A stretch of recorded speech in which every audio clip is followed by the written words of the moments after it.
General Manoj Pandey आज देश के 29वें सेना प्रमुख बन गए हैं। उन्होंने जनरल एम नरवणे का स्थान लिया है। इससे पहले वे भारतीय सेना में उप प्रमुख के पद पर तैनात थे। वे इस समय सेना में सबसे वरिष्ठ अधिकारी हैं। यही नहीं, वह सेना प्रमुख बनने वाले कोर ऑफ इंजीनियर्स के पहले अधिकारी हैं।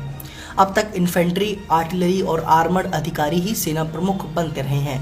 आज हम आपको उनके पूरे सैन्य सफर के बारे में बताएंगे और यह भी बताएंगे कि कैसे उन्होंने ऑपरेशन पराक्रम के दौरान पाकिस्तान को पटकनी दी थी। जनरल मनोज पांडे का जन्म 6 मई 1962 को महाराष्ट्र के नागपुर में हुआ। शुरुआती स्कूल की पढ़ाई के बाद उन्होंने नेशनल डिफेंस एकेडमी ज्वाइन की। साल 1982 में उन्हें कोर ऑफ इंजीनियर्स में कमीशन मिली थी। अपने 39 साल के वशिष्ठ करियर में उन्होंने सभी प्रकार के इलाकों में पारंपरिक और आतंकवादी विरोधी अभियानों में कई प्रतिष्ठित कमांड और स्टाफ संबंधी दायित्वों का निर्वहन किया है।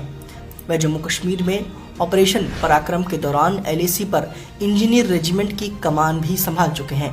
दिसंबर 2001 में संसद पर हुए आतंकी हमले के बाद ऑपरेशन पराक्रम के तहत पश्चिमी सीमा पर हथियारों और सैनिकों की बड़े पैमाने पर तैनाती कर दी गई थी, जिससे पाकिस्तान थर थर कांपने लगा था।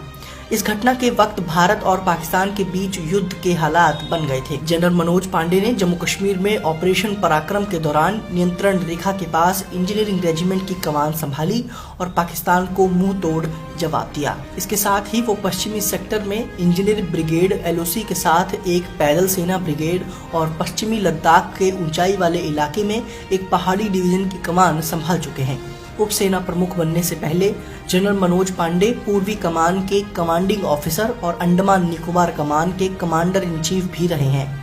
वे संयुक्त राष्ट्र के कई मिशनों में भी अपना योगदान दे चुके हैं। सेना के काबिल अफसरों में शुमार किए जाने वाले जनरल पांडे को अपनी सेवाओं के लिए परम विशिष्ट सेवा मेडल, अति विशिष्ट सेवा मेडल, विशिष्ट सेवा मेडल आदि से सम्मानित किया जा चुका है। जनरल मनोज पांडे ऐसे समय में देश के सेना प्रमुख बने हैं जब बीते 2 साल से पूर्वी लद्दाख में चीन के साथ सीमा विवाद चल रहा है। इसके अलावा अफगानिस्तान में तालिबान के आने के बाद जम्मू कश्मीर में आतंकवाद का खतरा बढ़ने की आशंकाएं भी बनी हुई हैं। इन सब समस्याओं के बीच सेना का आधुनिकीकरण और देश की नई रक्षा रणनीति को अंजाम देना नए सेना प्रमुख के लिए सबसे बड़ी चुनौती होगी।